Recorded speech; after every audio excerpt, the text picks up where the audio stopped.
सुना तुमने कुछ अम्मा पड़ोस वाले वर्मा जी के घर बेटी हुई है, कहते हुए शर्मा भाभी का मुंह विद्रूप हो उठा, मानो बेटी ना हुई वो कोई सांप या छछूंदर पैदा हो गया हो।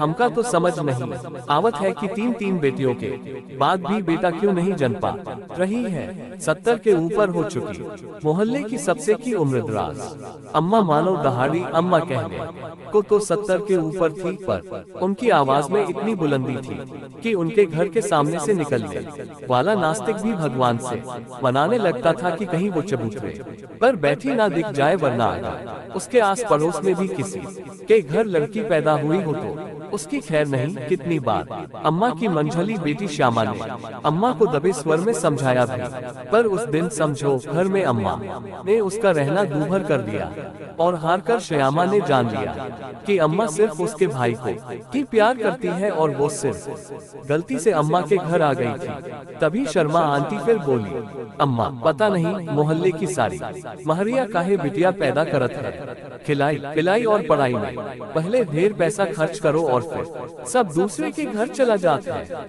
तभी श्यामा दबे स्वर में बोली, अम्मा औरत की कोई गलती नहीं है लड़का या लड़की पैदा होने में, ये तो मर्द के कारण होता है। चुप रह मनहूस, बड़ी आई हमका पाठ पढ़ावे वाली, हम सब जानत है कि ये पिछले जन्म के पापों की गठरिया है जो बिटिया बनाकर ऊपर वाला किस्मत फोड़ने के लिए झोली में डाल देते हैं।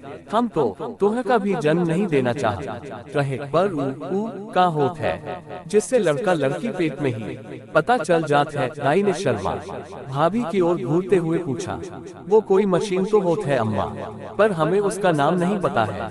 शर्मा भाभी दार्शनिक मुद्रा में सामने छत की ओर ताकते हुए बोली, जहाँ पर एक लड़का खड़ा हुआ उन्हें लगातार देखे जा रहा था। अपने सौंदर्य के प्रति सजग होते हुए वो दाएं गाल पर आई हवा से उड़ती लिटों को बड़ी ही अदा से एक उंगली में घुमाते हुए कनखियों से सामने छत की तरफ बार बार देखने लगी। तभी उन्होंने देखा कि सामने वाले लड़के ने अपना हाथ धीरे से हवा में उठाया, वो भी इसका प्रत्युत्तर देती की इसके पहले ही उनकी नजर सामने खड़ी श्यामा पर पड़ी, जो पल के नीचे करी मुस्कुरा रही थी। शर्मा भाभी का जैसे दिल बैठ गया और वो झटके से उठ खड़ी हुई। अम्मा बोली, अरे कहाँ चल दी, कहाँ जाऊंगी, घर जा रही हूँ।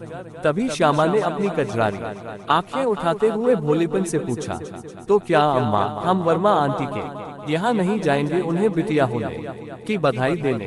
किस बात की बधाई, हम कहते हैं कि इससे अच्छा तो कुत्ता बिल्ली पैदा कर देती, कम से कम घर के काम तो आते।